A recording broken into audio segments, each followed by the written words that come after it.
பகவத்கீதை முதல்ல கேட்கும் பொழுது கஷ்டமா தான் இருக்கும். ஏன்னா பகவத்கீதை அப்படிங்கிறது சாதாரணமான ஒரு கிரந்தம் கிடையாது. உயர்ந்த கிரந்தம். இது நீங்க மறுபடியும் மறுபடியும் கேட்டீங்க அப்படின்னா புரியும். இது முதல் விஷயம். 2வது விஷயம் என்ன தெரியுமா? உங்களுக்கு நான் சொல்றது இப்ப எதையும் புரியல அப்படின்னாலும் ஒரு பிரச்சனையும் கிடையாது. ஏன்னா, நமக்கு 7வது அத்தியாயத்திலிருந்து 12வது அத்தியாயம் வரைக்கும் ரொம்ப முக்கியம். அது புரிஞ்சுக்கிட்டீங்கன்னா போதும். இதெல்லாம் எப்ப தெரியுமா? இவ்வளவு கஷ்டமா இருக்கா? அப்பா! இதெல்லாம் ரொம்ப கஷ்டமான விஷயமாச்சே. இதெல்லாம் நான் எப்படி செய்ய போறேனோ அப்படின்ட்டு ரொம்ப மலைச்சு போயிருப்போம் இல்லையா? அந்த சமயத்துல என்ன பண்ணுவாருன்னா, கிருஷ்ணர் ரொம்ப எளிமையான ஒரு வழிமுறைய சொல்லிக் குடுப்பார். இத செஞ்சா போதும்ன்னு சொல்லுவார். அப்பா! வயித்துல பால வார்த்தப்பான்னு சொல்லிட்டு என்ன பண்ணுவோம்? அந்த வழிய நம்ம எடுத்துப்போம். ரொம்ப ஆரம்பத்திலே ரொம்ப எளிய வழிய குடுத்தா என்ன தெரியுமா பண்ணுவோம்?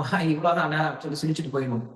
அதனால ரொம்ப கஷ்டப்பட்டுட்டு அதுக்கப்புறம் எளிய வழிய சொல்லிக் குடுத்தா நம்ம ரொம்ப எளிமையா எடுத்துப்போம். அதனால என்ன பண்ணாரு கிருஷ்ணன் முதல்ல கஷ்டமான விஷயத்தெல்லாம் சொல்லிட்டே வந்துட்டாரு. நம்ம எக்ஸாம்ல அப்படித்தானே பண்ணுவோம். ஃபர்ஸ்ட் கஷ்டமான கொஸ்டின ஆன்ஸர பண்ணிருங்க.